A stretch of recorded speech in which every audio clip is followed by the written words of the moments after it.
छल कपट द्रोह करके धन कमा करके आप सुखी नहीं हो सकते। दो मित्र थे, दोनों बंबई धन कमाने के लिए गए। छोटा मोटा ऐसे ही कार्य करते करते थोड़ा धन हुआ, फिर दुकान खोली, फिर और धन। एक समय आया दोनों ने मिलकर एक होटल खोला। बहुत पैसा एकत्रित होने लगा होटल से। एक के मन में दूसरे के प्रति द्रोह पैदा हो गया कि इसको अगर मार डाला जाए तो पूरे होटल के मालिक हम हो जाएंगे। मारने में क्या लगता है, भोजन में पेय पदार्थ में जहर मिला के दे दिया, वो मर गया। अब तो अकेले मालिक।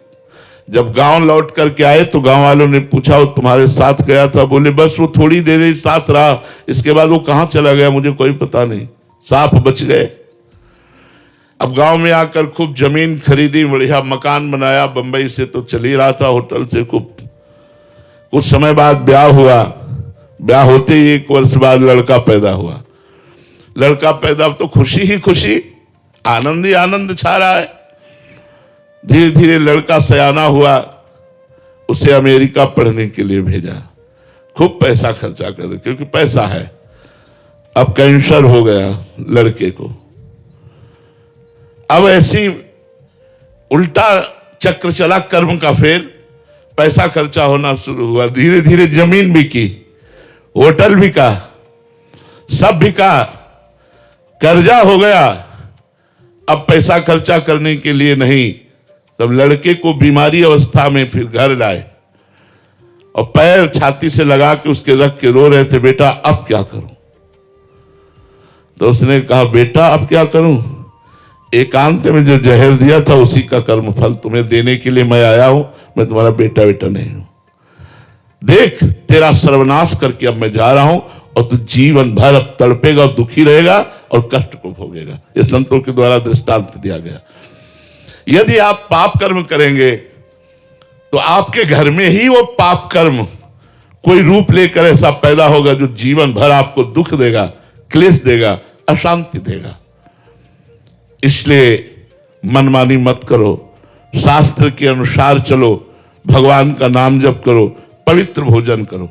जब तुम्हारे अंदर नाम भगवान का कृपा प्रसाद होगा तो आप देखोगे आप विशेष आनंदित रहोगे।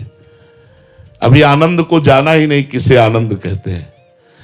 त्रिभुवन में जितना आनंद है, त्रिभुवन में यहां से लेके ब्रह्मलोक तक, वो मायामय है।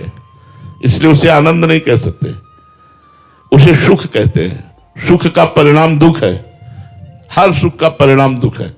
आनंद, परमानंद, अखंडानंद, ब्रह्मानंद, भगवदानंद, ये लेने के लिए हम मनुष्य जीवन में आए हैं और वो केवल भगवान से ही जुड़ने पर मिलेगा। तो जहां निरंतर नाम जप होता है वहीं भगवान से प्रेम प्रकट हो जाता है। देखो अभी भगवान पराये लगते हैं और पराये अपने लगते हैं। जैसे 10 वर्ष का लड़का है तो 10 वर्ष पहले कहां था, कौन था, आपको पता नहीं, लेकिन 10 वर्ष से तुम्हारे घर में आ गया तो प्राण प्यारा हो गया। और अनेक अनंत जन्मों से हमारे स्वामी भगवान हैं, वो हमें पराये लगते हैं। नाम जप से भगवान से प्रेम हो जाता है। नाम जप से कर्म बंधन कट जाते हैं। नाम जप से पाप नष्ट हो जाते हैं। नाम जप निर्भय और निशुक कर देता है। इसलिए सबसे प्रार्थना है कुछ मिनट नाम जप जरूर कीजिए। आप चाहे जो हो हमारी बात मान लेंगे तो आप सुखी हो जाएंगे। जो विरक्त हैं उनके लिए तो भगवान ने दिन भर भजन करने का समय दिया है, लेकिन जो गृहस्थ हैं तो 24 घंटे में अगर 24 मिनट निकाल लो भगवान के लिए और एकांत में बैठकर 24 मिनट आंख मूंद कर या आंख खोलकर नाम जप करो और फिर चलते फिरते उठते बैठते तो आप परम सुखी हो जाएंगे।